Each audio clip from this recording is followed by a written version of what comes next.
একটা গল্প মনে পড়ে গেল।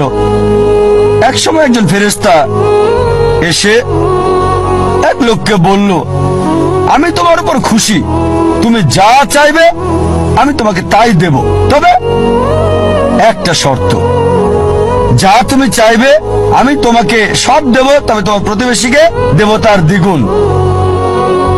লোকটা বলল, একটা রোলেক্স ঘড়ি আমার চাই। ফেরেশতা তাকে রোলেক্স ঘড়ি দিয়ে দিল। প্রতিবেশী দুটো রোলেক্স ঘড়ি পেল। লোকটি বলল, একটা মার্সিডিজ গাড়ি আমার চাই।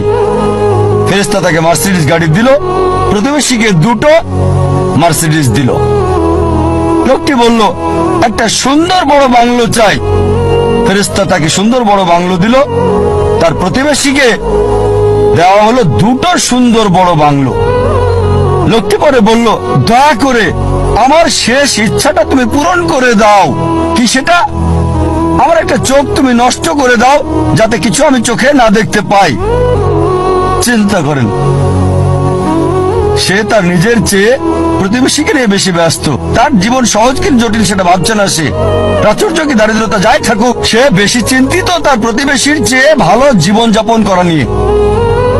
এ কারণেই সে ফেরেশতাকে বলল, আমার একটা চোখ নষ্ট করে দাও, যাতে প্রতিবেশীর দুটো চোখই নষ্ট হয়ে যায়। এভাবে আমরা প্রতিবেশী কেন্দ্রিক। নিজে সুখী কিনা ভাবছে না, দেখতে পারবে কিনা সেটা ব্যাপার না।